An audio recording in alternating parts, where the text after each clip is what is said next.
Atenção! Começa agora uma teleaula de História do Ensino Fundamental. Você vai assistir a teleaula de número 2. Bons estudos!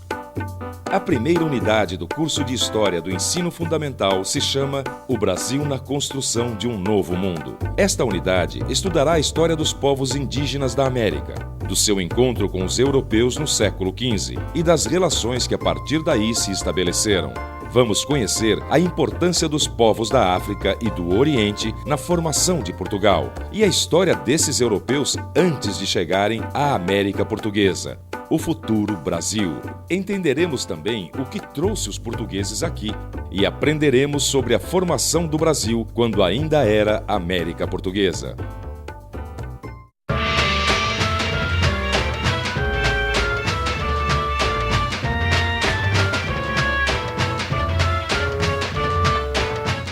Vivemos num país em que se misturam hoje pessoas das mais diferentes origens. Sou da Letônia. Índio, negro. Meu pai é baiano, minha mãe é filha de alemão com italiano. A maior parte dessas pessoas veio para o Brasil trazida por diferentes processos. Uns cruéis, como a escravidão, outros através da imigração, na busca por novas oportunidades. Hoje são todos brasileiros.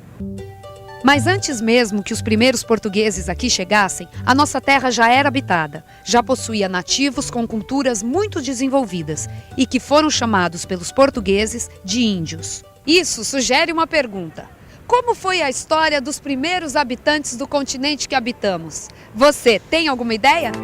Na teleaula de hoje, você vai fazer uma longa viagem no tempo, em direção a épocas muito antigas. Vai ver quais são as teorias que explicam a maneira como o nosso continente foi povoado e de onde vieram os seus primeiros moradores. E, por fim, vai procurar entender por que sabemos tão pouco sobre nossos ancestrais.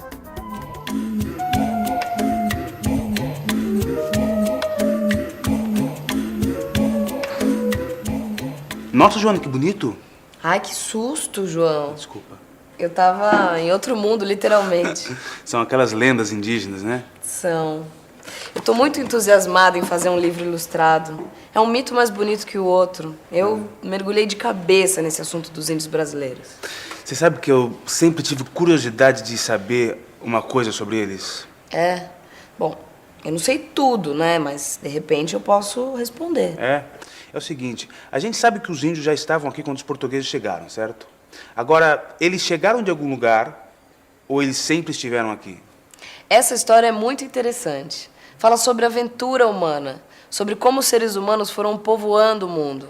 Mas, infelizmente, não se tem certezas sobre esse assunto, exatamente, entendeu?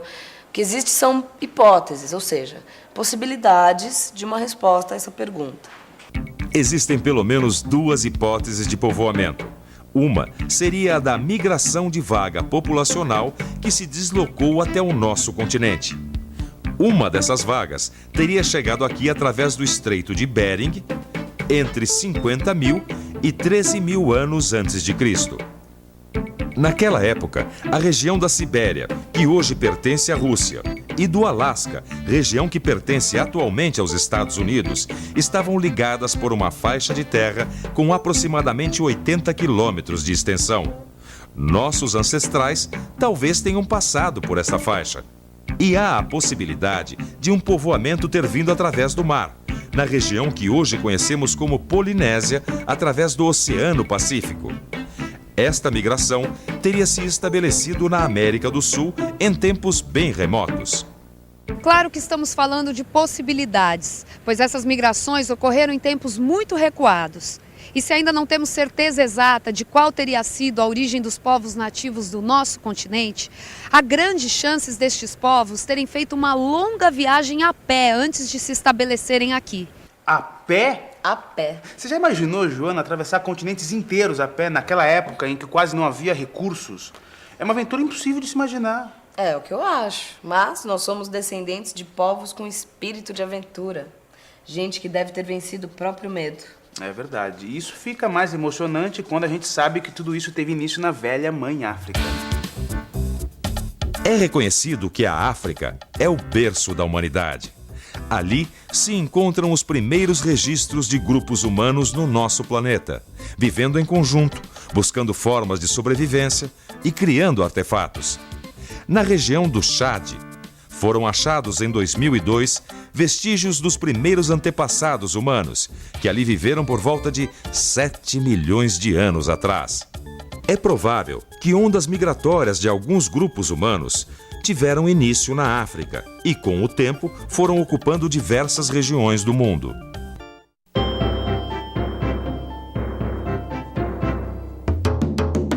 É certo que existem condições objetivas e necessidades históricas que causam as ações humanas, mas não podemos negar o poder de decisão e de iniciativa do ser humano. Existem atitudes pessoais que fazem parte da escolha do indivíduo. E entre estas atitudes está, sem dúvida, o espírito de aventura, que o leva a buscar novos horizontes.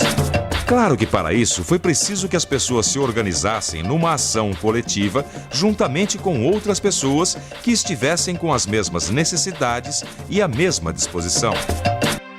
Você viu que existem várias hipóteses para o povoamento do nosso continente. E entre elas há uma mais recente que afirma já haver seres humanos na América do Sul muito antes destas ondas migratórias. É que foram encontrados vestígios de presença humana em alguns sítios arqueológicos. Mas onde? No Brasil, no estado do Piauí, existe uma região conhecida como Serra da Capivara, próxima ao município de São Raimundo Nonato. Hoje é um lugar muito seco, mas no passado foi um local verdejante, que com certeza atrairia a presença humana. E neste lugar foram encontrados muitos sinais desses nossos ancestrais. Há grandes chances de outros grupos terem vivido também em outras regiões do Brasil e da América do Sul no mesmo período, ou seja, há quase 50 mil anos atrás. E seguiram pelos séculos seguintes, se espalhando, desbravando regiões, povoando esse nosso imenso continente. Não sei por que eu achava que os índios brasileiros eram mais nômades, que não praticavam agricultura, que ela só era praticada em alguns lugares da América. Mas não foi assim? Algumas pesquisas mostram que não. Em algumas regiões, na Amazônia, até no Nordeste brasileiro, muitos grupos sabiam plantar e colher para a sua sobrevivência. E isso em tempos remotíssimos.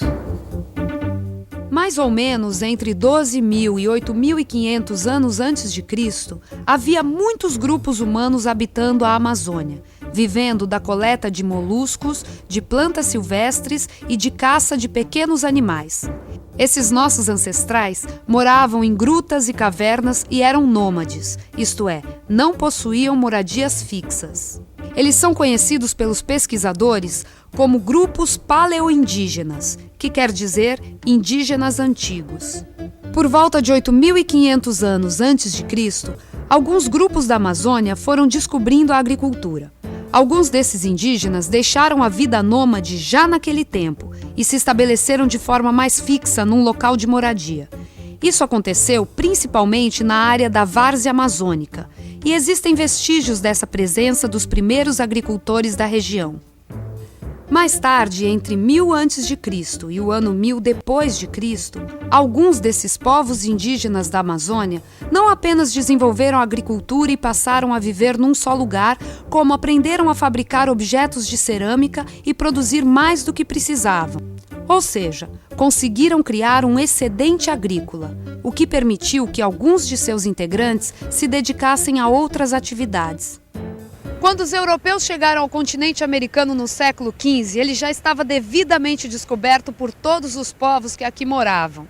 E entre esses povos havia algumas sociedades com organização muito complexa.